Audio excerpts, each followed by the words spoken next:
Hi, it's Mike Petoskey with CMD Wellness. Today we're continuing on our series on what is first aid according to OSHA.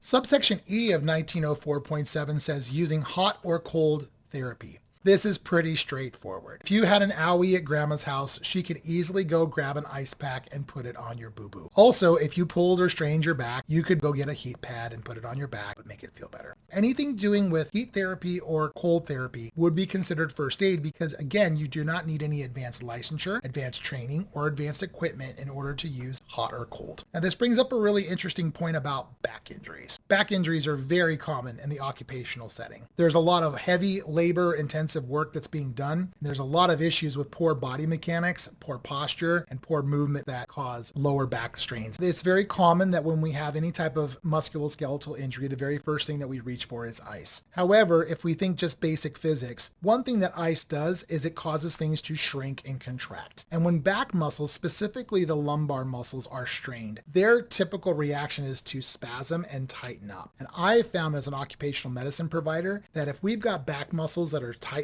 up and we put something cold on top of that, it just makes them tighten up even more. Pretty much skip the ice and go straight to heat, because that heat is going to help relax that muscle, let it soften up, and that's going to reduce the spasming response. And overall, it's going to bring a lot more comfort and a lot more range of motion. That's what we're shooting for initially, is to let people get up and get moving and walking after a back injury. We have to be really careful about how much hot and how much cold. Cold is actually probably more dangerous than hot. I usually recommend putting some kind of barrier between the ice pack and the skin. Something as simple as a paper towel, or even better, like a cotton cloth. My rule of thumb with ice is to apply 20 minutes on, 20 minutes off, and repeat as often as possible. Really, the biggest concern we have with cryotherapy or cold therapy is circulation. So when we have ice on the small vessels on the skin, that's going to cause vasoconstriction, which is going to cause a decreased amount of oxygen and nutrients being delivered to that skin. So the longer we're exposed to cold and having those vessels constricted, the higher likelihood we will have of having some kind of tissue damage from lack of oxygen or nutrients. Heat therapy is not as dangerous. We get vessels that are dilating. That allows more blood flow to come, more nutrients, more waste removal. And so heat tends to be our friend more so than ice. If you have any questions on this or any other OSHA first aid points, please follow us at cmdwellness.com.